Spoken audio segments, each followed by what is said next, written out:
Las 4:27, estamos en Más Vida, en Vida Televisión.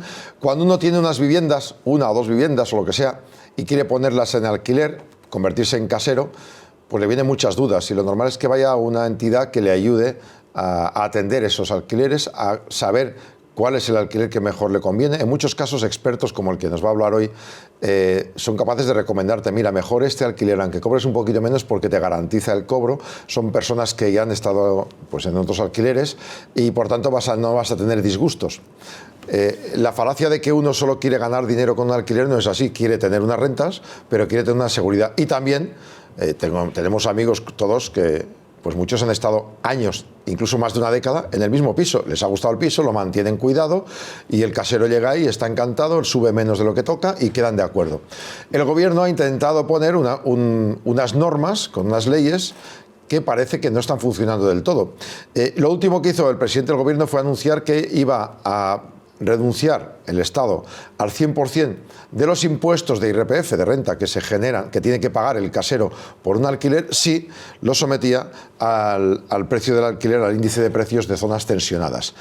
Bueno, según con qué precios tengas de salida de alquiler puede rentar, pero un experto, que es una de las agencias más importantes de alquiler de España, nos ha pasado datos que demuestran que en zonas tensionadas precisamente, porque claro, en un secarral, en un erial igual no, pero en zonas tensionadas igual no es tan conveniente. Y hablamos de la agencia negociadora del alquiler y su director general, que es abogado, José Ramón Zurdo. Muy buenas tardes. ¿Qué tal estamos? Buenas tardes. Encantado de saludarle. Usted nos pasó el dato, porque yo me puse a contar aquí por encima, claro, si buscaba un piso de 500 euros, pues en un pequeño pueblo, en una zona que no está tensionada, pues sí, rebajar un 10% podía estar bien. Pero usted nos ha dado unos datos de, estoy viendo, por ejemplo, unas calles concretas sacadas del Idealista, ¿no? .com. Calle Panizo, de 1.390 aproximadamente que se puede cobrar de alquiler, habría que bajarlo a la mitad, 700 a 900. Sánchez Preciado, de 1.200 a 490 o 600 como máximo. Florencia Llorente, 990 a 550. Calle Cerrajería, de 900 a 450. Es decir, eso implica bajar casi a la mitad del precio del alquiler de esa zona. Claro, si lo hacen todos bien, pero no voy a ser yo el que lo rebaje, porque además tampoco la renta me va a compensar, ¿no? Ahí está el tema. Si el tema es ese, el problema que hay es que el índice de precios del alquiler pues establece unas rentas que están un 40% por debajo del mercado. Pues por mucho que te bonifiquen el 100%, a pesar de eso, con esas diferencias no salen los números. No salen los números porque el beneficio que los arrendadores perderían estaría en torno a ese 40%. Con lo cual, ponen el caramelito que si alquilas una vivienda en una zona incluso que no sea tensionada, pero fijas el alquiler de acuerdo al índice de precios de alquiler, va a ser interesante porque te bonifican el 100%. Pues hemos querido coger 4 ejemplos del portal inmobiliario Idealista, lo hemos comparado lo que fijaría el índice de precios para esos alquileres y lo que fija la renta de mercado, que es lo que aparece publicado en Idealista. Hemos hecho los cálculos y de los cálculos nos resultan que no sale rentable nunca para los arrendadores, pero con diferencias importantes, diferencias en torno al 40%, con lo cual es una solución que ya parece que se ríen de nosotros. Claro, de una parte de la balanza es el 40%, de la otra parte, descontados, desgravados los gastos, más o menos a uno le pueden cobrar en renta un 18%, creo, más o menos, del alquiler. Es decir, que al final estamos bajando un 40% para reducirnos un 18% como máximo, que sería un 15% si quitamos los gastos. Pero como máximo, porque lo que hemos recogido en esta muestra son los valores más altos que establece el índice. El índice lo que hace es establece unos valores, es una banda de valores, del más bajo al más alto. Hemos querido coger el más alto. Por medio, tipo o bajo, la diferencia sería todavía mucho mayor. O sea, podemos afirmar rotundamente que no interesa acogerse a esta bonificación del 100% si tienes que fijar la renta de acuerdo al índice. O sea, en los 4 ejemplos nos ha dado resultados que con una desviación tremenda, con lo cual no compensa de ninguna manera. Se quiere fomentar desde el Ejecutivo que se haga alquiler de larga estancia, que no se haga, pues, por ejemplo, temporada o de cursos, pero realmente el mercado es el que necesita, ¿no? Si tú vas a estudiar a una ciudad y necesitas solo por cursos y vas a ser solo un curso, no vas a estar 5 años, ¿no? Claro, el problema es que realmente donde los arrendadores, digamos, obtienen la máxima rentabilidad de sus casas es con la mayor permanencia de los inquilinos en las casas. Claro. Que en 5 años el propietario tenga un inquilino. Si acude a alquileres de temporada, probablemente en 5 años tenga 5 inquilinos y de esos 5 inquilinos tenga ocupada la casa pues 10 o 11 meses, ni 10 o 11, probablemente 9 o 10 meses, con lo cual no es rentable.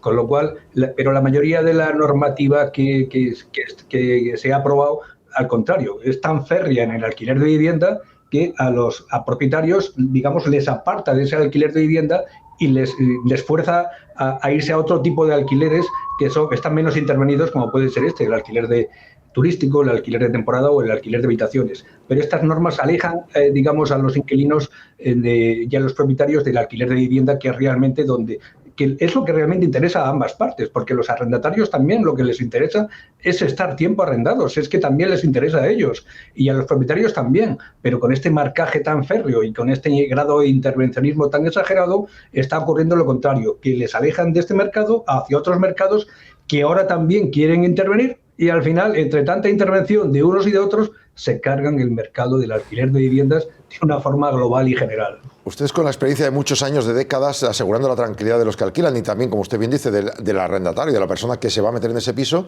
lo habitual era estar más de 5 años. ¿Han notado ustedes que con estos cambios de norma, claro, solo puede subir el 3%, estos matices, están produciéndose alquileres más cortos y, por tanto, en el futuro tenderán a esto, contrariamente a lo que necesitan tanto el que vive en él como el casero? Sí, lo que estamos notando sobre todo es que esos contratos que antes había de larga duración, ahora se convierten en contratos de temporada o en contratos de habitaciones, ¿no? Alquileres de habitaciones, simulándolos, sin ser verdad. Porque pues, un alquiler de temporada tiene que haber una causa. Si no hay una causa, pues por mucho que tú llames en el contrato al papelito alquiler de temporada, es un alquiler de larga duración.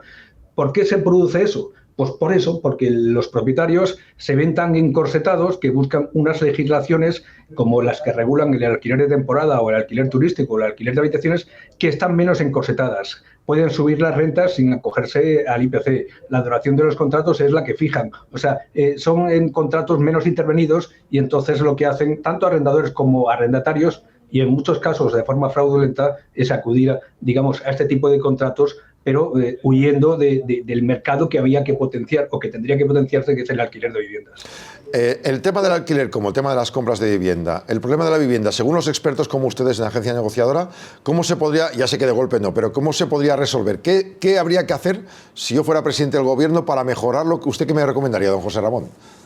Está claro que es un tema de oferta. Lo que hay que hacer es aumentar la oferta de viviendas. Es una ley económica. Oferta-demanda, si la oferta aumenta, los precios bajan, ¿no? Ahora, ¿qué se debe hacer para fomentar la oferta? Pues evidentemente se tiene que construir mucha más vivienda pública para destinarla a un alquiler asequible. Tiene que haber muchas más colaboraciones público-privadas, sobre todo para hacer partícipe al sector privado digamos, de estas construcciones. Y fundamentalmente dos cosas más. Se debe incentivar más a los arrendadores, inversores, porque son los que realmente pueden aumentar la oferta. Si a estas personas se les atacan con normas intervencionistas y férreas, evidentemente se van a alejar de esta oferta. Y por encima de todo se tiene que crear un marco de mayor seguridad jurídica. O sea, no tiene sentido que al día de la fecha una persona te ocupe una casa y a lo mejor estés 2 años para echarle, o que una persona te deje de pagar una renta y vuelvas a estar en el mismo plazo de tiempo para recuperar la casa. Habría que, digamos, acercarse a ellos con otras normas, digamos, menos intervencionistas para que, digamos, generara confianza en los arrendadores de viviendas, que son la mayoría, más o menos el 90% son arrendadores privados, y con esa mayor confianza sacaran sus casas al alquiler. De hecho, según datos del Instituto Nacional de Estadística, hay muchas viviendas vacías, 3,8 millones, que los propietarios no sacan al alquiler por ese miedo. O sea, lo que hay es miedo, y ese miedo solo se puede, digamos, quitar con confianza, pero es lo que no está haciendo el gobierno. El gobierno establece seguridad jurídica, una ley en la que digan tú no puedes ocupar y si el segundo mes no estás pagando te pueden echar. Seguridad de construcción, que se pueda construir más proyectos para que haya más vivienda pública. Perdona, interrumpa. Solo con esas dos medidas, solo con esas se generaría mucho más confianza y esas casas que han empezado a desaparecer volverían al mercado, porque esas casas estaban en el mercado del alquiler. Esto lo notamos desde el año 2019, con un decreto intervencionista que hubo el 6 de marzo de 2019, y notamos que desde esa fecha hasta ahora, al menos en Madrid, se ha destruido el 46% de oferta. 46%. Eso tiene un reflejo en los precios. Mucha demanda, porque casi todas las medidas que se han aprobado últimamente por ese gobierno van dirigidas a la demanda, no a la oferta, a la demanda. Entonces, ante una demanda terrible, escasa oferta y precios altos. Lo que ahora hablan de dar garantías, eso son parches. Claro. O sea, hay que ir al fondo del asunto. Y el fondo del asunto es trasladar seguridad a los arrendadores y confianza para que saquen más viviendas al alquiler. Es el único medio que hay para que los precios bajen. Señor Zurdo, hoy el presidente del Gobierno a las 2:20 ha admitido que había, bueno, no ha admitido el fracaso porque no lo admiten los políticos, pero sí era un fracaso la votación del proyecto Ómnibus, del decreto ley Ómnibus, y tanto Junts como PP, al final han hecho caso a Junts, han pedido que se troceara y ponen las medidas sociales de las que se hablaba, es decir, mantener el aumento del salario de los jubilados y mantener la rebaja de precios en los transportes. Cuando decayó el decreto Ómnibus, también decían algunos expertos que como incluía el mantener esa protección a vulnerables en los alquileres, que eso desde la pandemia había generado más inquiocupación, estas semanas se podía haber denunciado que iba más rápido eso a nivel judicial. ¿Eso es cierto o es una falacia? No, es una falacia. Nosotros ya dijimos cuando se produjo esta suspensión y este levantamiento, ya dijimos que ese era un grave error, porque lo que generaba realmente, como ha pasado ahora, es más inseguridad jurídica. Lo que no puede ser es que se gobierne a través de decretos que se aprueban, luego se suspenden, luego se levantan, ahora hay que esperar a que lo confirme otra vez el Congreso. Eso, para un mercado ya tocado como es el de los alquileres, genera mucha desconfianza. O sea que es porque estamos en el aire, ¿no? Incluso genera mucha problemática, incluso para los mismos profesionales del derecho, que tenemos que aplicar las leyes, porque hay que fijarse en la fecha de celebración de los contratos para ver durante qué mes o cuántos días estuvo en vigor un decreto que luego otra vez vuelve a no aplicarse. Y ahora, hoy, el Consejo de Ministros ha vuelto a aprobar otro Real Decreto, pero que tiene que convalidarse. Junts ha dicho que sí, pero no lo sabemos. O sea, no se puede jugar y experimentar con este mercado. Es muy malo porque espanta a los inversores y a los arrendadores y los lleva hacia la compraventa o hacia otras formas de alquiler menos intervenidas que el alquiler de viviendas. El otro día, hablando usted y yo, me comentaba que a la hora de enseñar los pisos para alquilar había gente mala hay en todas partes y se saben los trucos, que se dedicaban a tomar nota de cómo estaba la seguridad de la vivienda y luego las ocupaban. Entonces, lo más recomendable para alguien que pone la vivienda en alquiler ahora mismo, antes incluso de alquilarla, es por tanto que tenga un sistema de seguridad propio. Sí, yo, digamos, con toda seguridad. Sobre todo, primero, yo creo que acudir a profesionales, de verdad, porque te ofrecen una seguridad, porque con una legislación tan cambiante como esta, que te he dicho que en un momento dado se aplican unas normas, que a lo mejor dentro de 15 días se aplican otras, pues es que esto no lo conoce la mayoría de los arrendadores ni de los arrendatarios, ni muchos profesionales que aparentemente se dedican a esto. Entonces, acudir a un profesional, lo primero. Y segundo, si te ocupan la casa o hay algún indicio de ocuparte la casa, lo primero que hay que hacer, la medida en este momento más eficaz que existe, es la instalación de una alarma. ¿Y cuándo existe el máximo riesgo de que te ocupen la casa?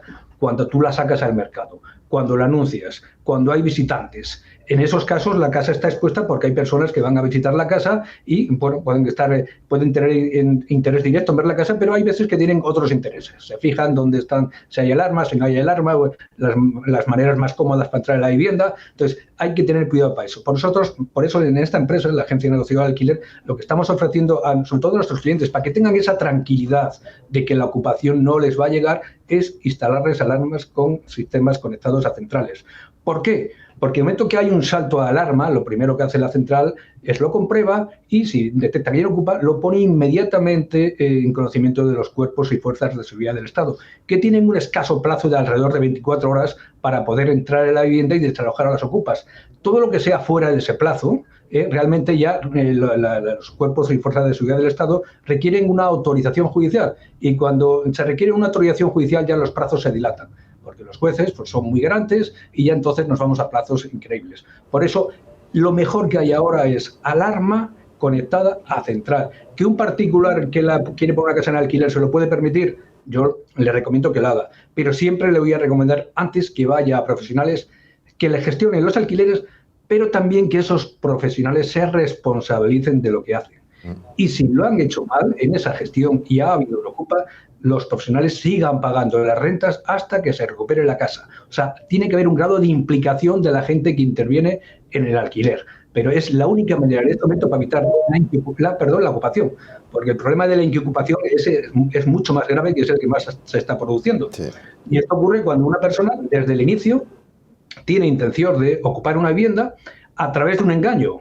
No se lo dice al arrendador cuando le enseña la casa y se limita a pagar lo que él le pide, normalmente el mes de fianza y la primera renta. Pero cuando ya está en la casa, ya le está ocupando la casa, ya deja de pagarle.